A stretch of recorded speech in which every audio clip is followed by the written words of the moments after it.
Welcome to the KI Culinary Center. I'm Chef Trey, and today we're going to be making mini Quesabirria tacos. Traditionally, birria refers to the stewed meat, so it's goat, sometimes lamb or beef that's stewed for hours and hours in a really spicy broth until it's super tender and falling off the bone.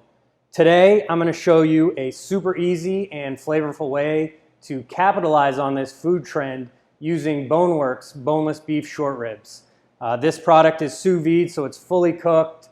It's super tender. We're just going to kind of kick up the broth a little bit with some ancho, some chili, some cinnamon. But first, let's knock out some of the prep.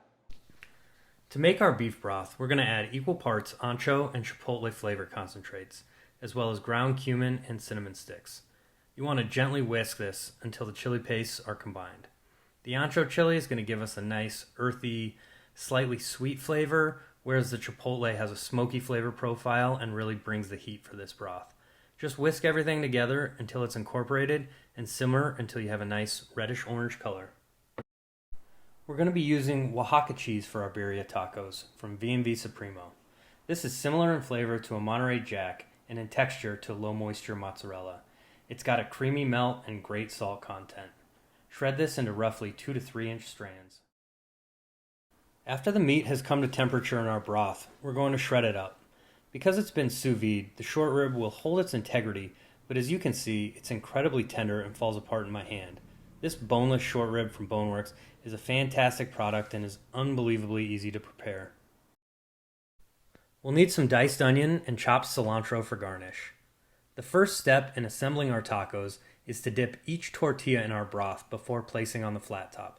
This is going to give a nice red color to the tortilla, and the fat from the top of the broth will help crisp the tortilla. Finish by adding shredded cheese and short rib birria. Remember, this dish is all about the meat, so load them up. Now once we have everything hot, the cheese is melted, the tortillas are nice and crisp, we're going to go ahead and pull these off and plate up.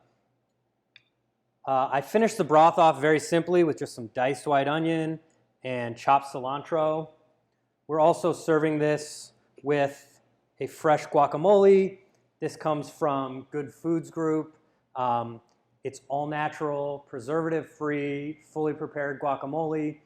100% food safe. They use HPP, high pressure pasteurization, to extend the shelf life without giving it that off green color that sometimes we see with fully prepared guacamoles.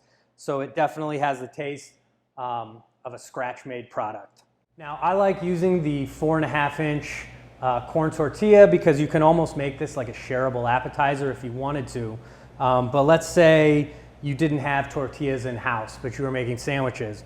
Well, then you can kind of take the same flavors, the same concept, and make it into a birria torta. If you're making wraps or you have quesadillas already, then make it a quesadilla. It's super versatile, and just take these flavors and use it in whatever concept is going to work for you. Enjoy.